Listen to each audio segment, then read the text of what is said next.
Que les gens comprennent ça bien. Le savant sunni, le savant salafi se trompe. Il n'est pas infaillible. Il ne faut pas que l'amour pour un savant te pousse, n'est-ce pas, à fermer les yeux sur ces erreurs qui sont claires au point de quoi? De t'attaquer, n'est-ce pas, à ceux-là qui vont dire que non, tel savant s'est trompé. Parce qu'il y a des gens comme ça. Il ne faut même pas dire que tel savant s'est trompé. Tu te dis ça, vraiment, c'est comme si tu avais dit quelque chose, je ne sais pas, de très très dangereux, de très très grave.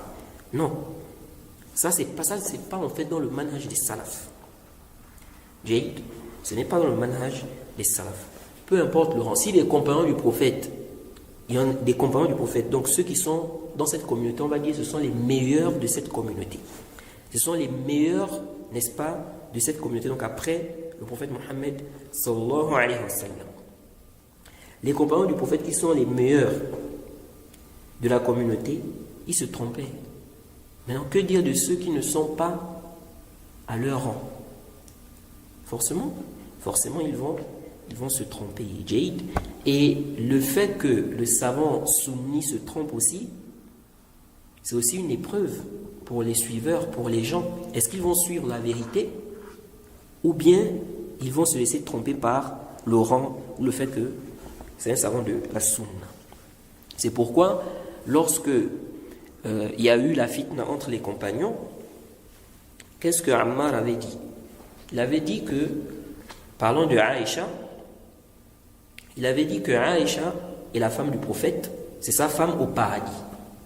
Il a dit, mais, donc il a montré d'abord les mérites de Aïcha, que c'est la femme du prophète au paradis. Il dit, mais Allah les a éprouvés, parce qu'il voyait en fait que Aïcha ne devait pas sortir, mais elle est sortie pour aller, n'est-ce pas, régler le conflit. Mais lui, il voyait qu'elle ne devait pas sortir, que c'était une erreur de sa part, et donc que les gens ne devaient pas la suivre.